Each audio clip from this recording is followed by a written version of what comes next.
In the dusty plains outside a livestock auction in rural Africa, murmurs traveled through a growing crowd. Men in boots, women with babies tied to their backs, and even curious schoolchildren had come to witness something unusual. Rumor had it, a billionaire named Babatunde Okoye had flown in from Lagos with a challenge and a beast of a dog no one could tame. 1 million naira. Babatunde's voice echoed as he stepped onto a raised platform, his pristine Igbada catching the light. That's what I'll pay, right now, to anyone in this village who can get that much to sit calmly beside them for just 5 minutes. Gasp spread. His dog, a massive German shepherd named Shaka, snarled within a reinforced steel kennel. Shaka had been through multiple trainers and was considered uncontrollable. He had scars across his muzzle, and his eyes flashed with mistrust and pain. Babatunde smiled, but it was the kind of smile that carried challenge, not warmth. He turned toward the handlers, 2 men who had once wrangled lions for film shoots, both of whom looked nervous. "Bring out the beast," Babatunde ordered. They obeyed, using thick gloves and long poles. As the kennel door creaked open, Shaka lunged, caught only by a thick chain.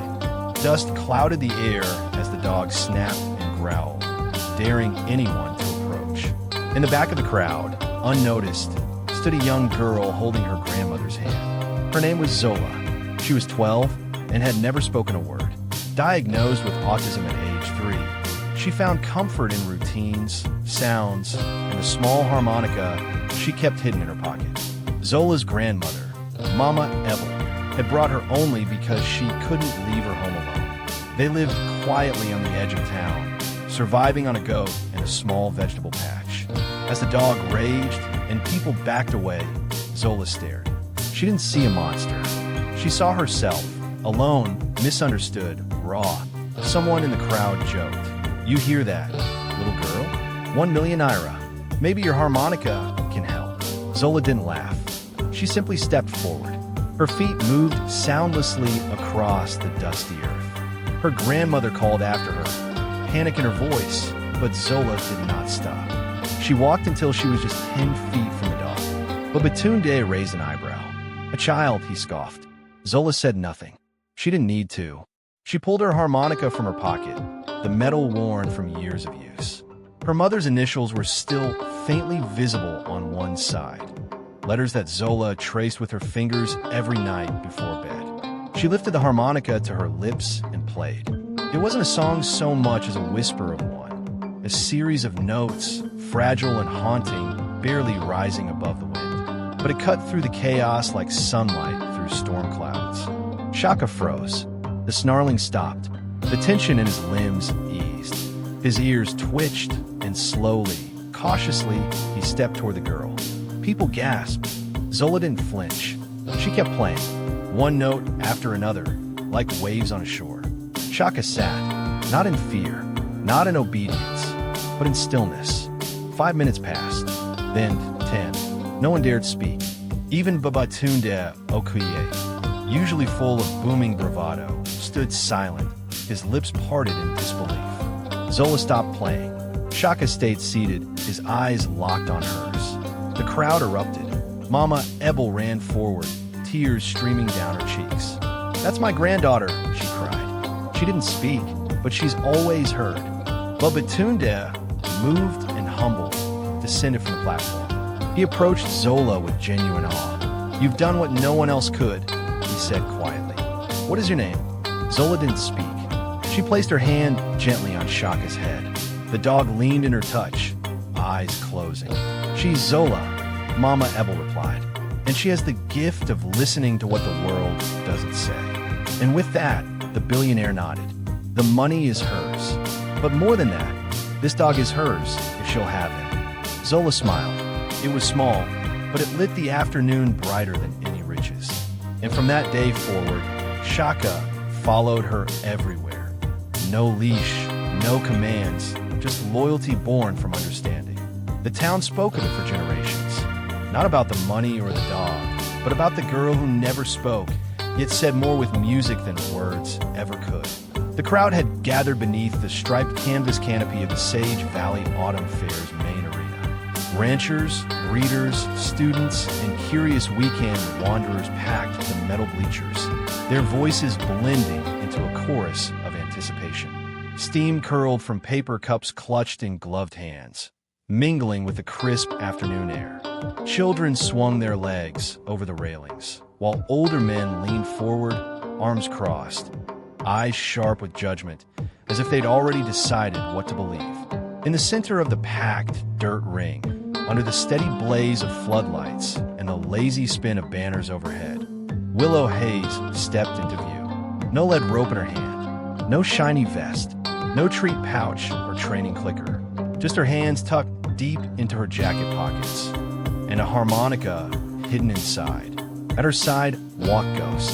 Not behind her, not leashed, not coerced. The German shepherd moved like water, alert, smooth, untethered. His head stayed low, eyes watchful, as if weighing the moment on his own terms. A quiet murmur rippled through the crowd as Ghost paused mid-stride and, without prompt, sat. No microphone crackled to life. No booming announcer voice. No training cues blasted over loudspeakers. Only the wind whispering through the turning leaves of sycamores lining the fairground fence. Willow didn't speak. She didn't instruct. She simply began a walk, slow, steady, purposeful. Ghost followed, his gaze locked on hers, his body coiled not with tension, but with focus. When she stopped, he stopped. When she crouched, he sat. And when she lifted her hand, not as command, but as invitation, Ghost responded. Front paws extended, head bowed low, a gesture that looked unmistakably like a bow.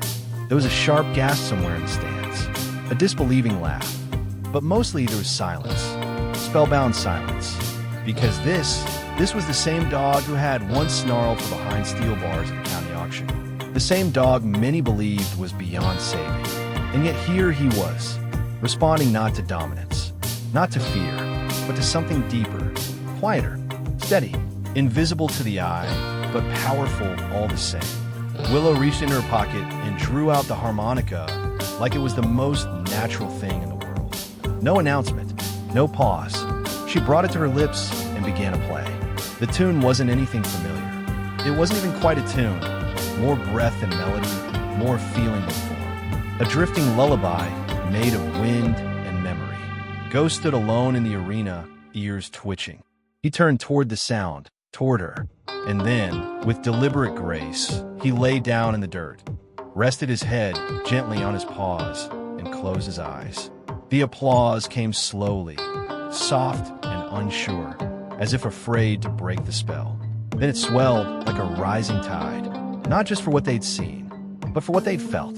The applause surged, breaking across the arena like a crashing wave. Cameras clicked. Someone let out a sharp whistle. A boy near the railing shouted Ghost, though he had no way of knowing the dog's name. Willow gave a small, almost imperceptible nod and began to turn toward the gate. But she didn't get a full step before the loudspeaker crackled to life. Well, wasn't that touching? The announcer's voice dripped with sarcasm, barely masked by the static. And now, let's welcome a demonstration from our headline sponsor, Mr. Benedict Cross himself. The name landed like a thunderclap. Outstrode the Billionaire, broad-shouldered and stiff-backed, dressed in a tailored black coat, his silver tie catching the floodlights with every step. At his side, barely restrained by two handlers, was another German shepherd. This one was different, thicker across the chest, darker, patches of fur missing near its hind legs. A crude rope harness looped tightly across its shoulders. It barked, not out of alertness, but with something guttural raw, a snarl that twisted in its throat as it lunged toward the ring, dragging the handlers forward. A real challenge, Benedict announced, gripping the microphone. His smile too wide, too sharp. This dog's been labeled untrainable by 4 separate facilities. But we don't deal in sentiment. He paused for effect. No songs, no lullabies, just results, just control. At his signal, his team entered the arena. Men and women in uniform jackets with clickers, batons, and shock collar remotes strapped to their belts. The dog thrashed wildly as they approached, its eyes rolling, foam thick at the corners of his mouth. The crowd shifted uneasily. Children were pulled back by nervous parents. What had started as a fairground spectacle was turning into something else entirely. Murmurs rose, discomfort bleeding into protest just below the surface. And then Ghost moved. Not fast, not on cue, not with urgency. He rose from where he had lain. Calm, focused. Without hesitation, he walked, deliberate and quiet, across the ring toward the frenzy. Willow's breath caught. She hadn't called him, hadn't even looked his way. But Ghost, ears forward and tail low, moved like mist, smooth and without resistance. He stopped a few feet from the snarling dog, who now hesitated, unsure. Benedict barked something, but it was drowned in the rising wave of noise from the crowd. His handlers froze, unsure whether to intervene. Ghost sat, carefully, purposefully. He lowered himself into a relaxed posture, offering no threat, no dominance, just presence. Steady, grounded, unmoving. The other dog, trembling and panting, twitched, its muscles still coiled to strike. But instead of lunging, it tilted its head. One bark, sharp, then it took a step back. Ghost didn't react. He lay down, stretching his front paws in front of him. His tail remained still. And then, almost impossibly, the wild dog mirrored him. It lowered itself to the dirt, shoulders sagging in uncertainty, then surrendered. It didn't know peace, but it recognized something it hadn't felt before. Safety. Willow finally moved, not toward Ghost, but to the edge of the ring, where her jacket lay folded on a stool. She reached into the pocket and drew out her harmonica. No build-up, no pretense. She lifted it to her lips and played the same soft, slow tune. Barely a melody, more breath and sound, a whisper in the wind. The second dog, once raging, lifted its head. It didn't growl, didn't snap. It listened, and the arena exploded. Applause roared through the stands. Reporters surged forward, cameras and microphones raised. Photographers pushed to get the shot. Two dogs, one healed by trust, the other softened by it, now lying side by side in the dirt, unmoved by the chaos, untouched by the noise. Calm, present, listening. Benedict Cross stood frozen, his face drained of color. He gestured wildly at his handlers, but they looked to each other for guidance, paralyzed by the unexplainable peace unfolding before them. Sheriff Dwyer stepped forward from the VIP box, arms crossed, face unreadable. He didn't speak, not yet, because in that moment, no words were needed. Two dogs, one broken by force, one saved by gentleness, both lying side by side, proof of something undeniable, and the whole world was watching. Sheriff Dwyer's expression remained unreadable as he watched Benedict Cross retreat from the ring, jaw clenched tight, microphone swinging uselessly at his side. Willow didn't wave to the crowd. She didn't bow or flash a smile for the cameras. She simply walked to the center of the ring, knelt beside Ghost, and placed a steady hand on his back. The other dog, still unnamed, still uncertain, watched her for a long moment. Then, cautiously, it stepped forward and pressed its head against her knee. Not submissive, not afraid, just seeking something it hadn't found before. And even as the cameras rolled and headlines began writing themselves in real time, Willow saw only one thing in that moment: the quiet truth. One that couldn't be spun, couldn't be denied, not even by Benedict Cross. It began as a whisper, first in town, then beyond. By the next morning, footage of Willow Hayes and the two shepherds had made its way onto regional news broadcasts. By lunch, it was trending nationally. Headlines read, "The girl who listened," and "No command, just connection." The short clip of Ghost lying beside the so-called dangerous dog, now affectionately referred to as Bramble, had been reposted over 40,000 times before noon, overlaid with the haunting, wordless melody from Willow's harmonica. It played like a lullaby for the disbelieving. At school, Willow felt the ripple of it. Students who had never glanced twice at her locker now lingered nearby, stealing glances with something between awe and curiosity. But Willow, as ever, moved through the noise untouched. Quiet, steady, grounded. Back at the ranch, though, something real had begun to shift. Miriam Hayes stood at the edge of the fenced paddock, thermos of lukewarm coffee in hand, watching the two shepherds, Ghost and Bramble, move through the tall autumn grass. Their movements weren't trained or rehearsed, but they mirrored each other, like birds flying in formation, or leaves caught in the same wind. Whatever Willow had unlocked in Ghost was beginning to echo in Bramble. The trauma still lingered, tight and brittle, just beneath Bramble's skin, but the edge was dulling. It was nearly 1 in the afternoon when Dr. Clara Monroe's weathered pickup rattled up the gravel path in its familiar, lumbering rhythm. She stepped down stiffly, her knees protesting with every mile they traveled in service of animals no one else dared touch. In one hand, she carried her worn leather medical kit. In the other, a small parcel wrapped in cloth and bound with twine. "I brought more than vaccines today," she said, joining Miriam at the fence. Miriam raised an eyebrow. Clara nodded toward the pasture. "The university's been calling. Behavioral specialists, psychologists, even some handlers from National Search and Rescue Units. They all want to know how your granddaughter tamed a monster in under 5 minutes." Miriam took a slow sip from her thermos. "She didn't tame him," she murmured. "She listened.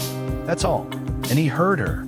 Inside the barn, Willow sat alone on a hay bale, her mother's old journal spread open on her lap. The pages were worn and soft with time, edges frayed, water stains blooming like old secrets. Her mother's handwriting was slanted and precise, every diagram and note marked with care.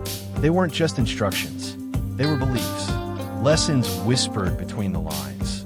Trust isn't earned through obedience. It's offered. It's safe, extended without condition. Willow had read the same passage 3 times when a knock at the barn door stirred her. Dr. Monroe appeared in the doorway, framed in light. "May I come in?" she asked, though she'd never once waited for permission before. Willow nodded and gently pushed the journal aside. Clara crossed the hay-strewn floor and placed a cloth-wrapped bundle beside her. "I think it's time you saw this," she said softly. "It belonged to your mother. I kept it after the accident. Thought maybe one day." Willow untied the twine with careful fingers, peeling back the fabric to reveal a second harmonica. This one is older, worn. Its surface was dulled by years of use. Faint initials were carved into one side. E.H. Eliza Hayes. The name seemed to echo through the beams of the barn like a song half remembered. "She carried that one all through college," Clara said, lowering herself onto a bale nearby. "Swore dogs listened better to music than shouting. Said it reminded them of something older than fear." Willow didn't answer. She held the harmonica in both hands, as one might cradle a feather from a bird they'd never seen, but had always believed existed. Outside, the wind shifted through the trees. Ghost, resting near the barn's open doors, lifted his head. Elsewhere, a different wind was blowing, though Benedict Cross had retreated from the fairgrounds in silence. His media machine was anything but quiet. By evening, altered footage of the failed demonstration began circulating. Moments of chaos were looped. Bramble's earlier lunges pieced together into a dark montage. The clip where Ghost had calmed him cut. Instead, headlines warned, "Untrained dog poses public safety risk." Miriam found the first article just after midnight.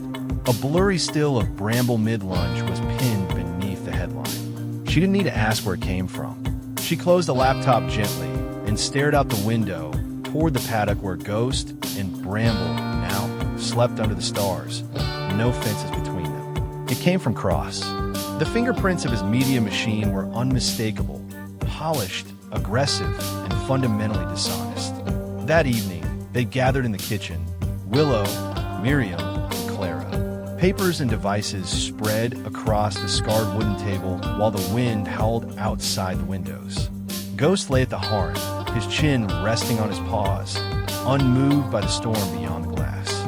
"He's trying to discredit her," Clara said, tapping the screen of her tablet. "If he spins the story fast enough, people won't remember what really happened." "He's scared," Miriam replied, stirring her tea with a slow, steady hand. "That girl did more in 5 minutes with no equipment than his men could do in 5 years." Willow hadn't spoken. She watched the shadows flicker across the walls, dancing with the firelight. When she finally did speak, her voice barely carried above the wind. Then we show them again. Neither woman questioned her. There was no need. What had happened in that ring wasn't a trick. It wasn't a miracle. It was a beginning. The days that followed brought more than news cameras. Horse trailers began to arrive, bearing dogs with histories as fractured and jagged as brambles. Border collies deemed too reactive. Cattle dogs punished for instincts they couldn't turn off. Shepherds surrendered by handlers who had confused cruelty for discipline. Some came trembling, others bristling with mistrust, their eyes hard and guarded. None came with belief. And yet, each day, Ghost moved among them like a quiet sentinel. He made no promises. He gave no orders. He simply was. A steady presence in a world that had given these dogs every reason to expect pain. By the end of the week, even the reporters grew quieter in their interviews. No one could quite explain what they were seeing, but they saw it all the same. And change, once seen, could not be unseen. Word spread, first to the mayor of Sage Valley, then beyond to the state capitol. Soon, offers flooded in. Research partnerships, commercial sponsorships, endorsements from pet supply companies. But Willow turned them all down. Her mother's words remained her compass. Do no harm. Be the place they run to, not from. It was Bramble who gave them their next message. He had spent the week watching, always nearby, never involved. He flinched at raised voices, stiffened at sudden movement. He never came close, but he never left either.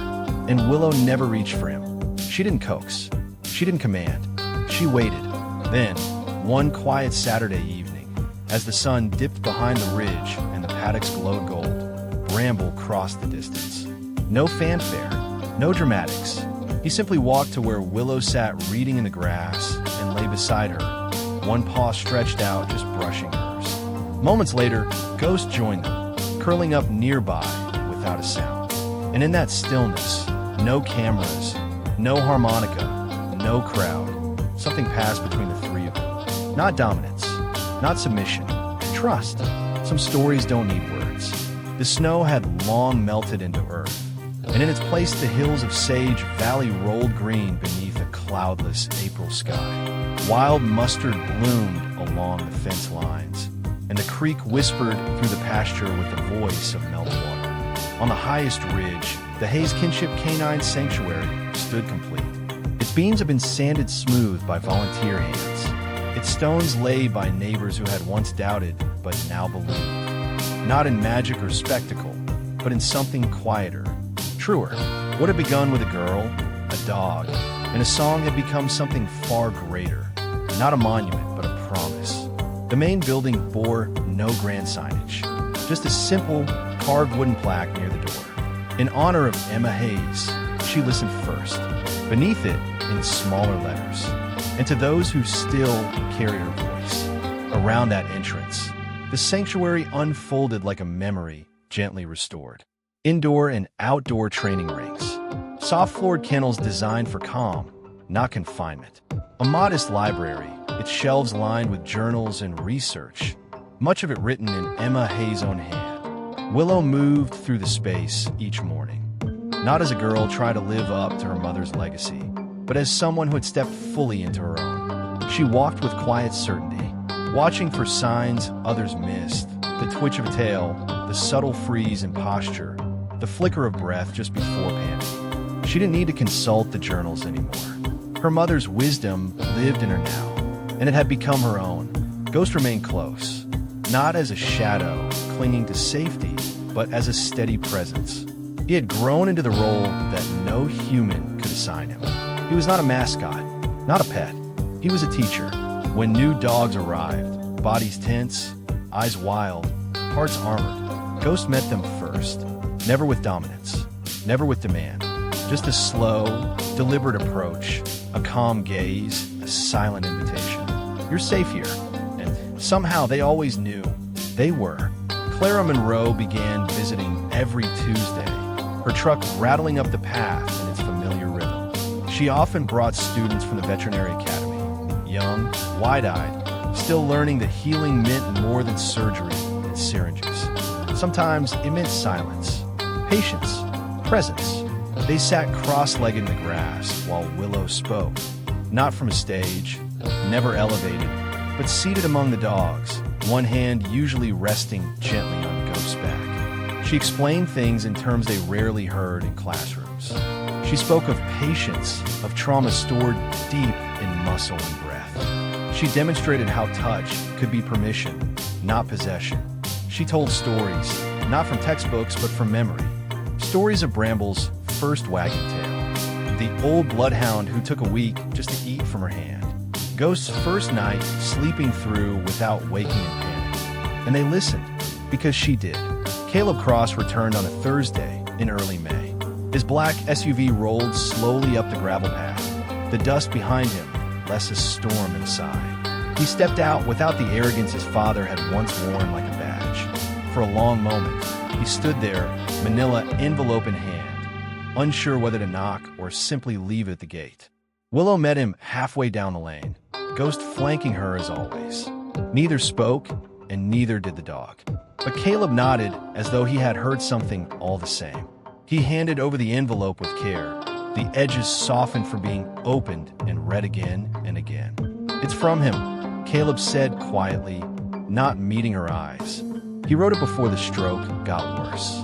Said it had to be given in person. Willow opened the envelope later, alone in the quiet loft of the barn where her mother had once sat during storms. The letter was written in a trembling hand, the ink uneven, but the words clear enough.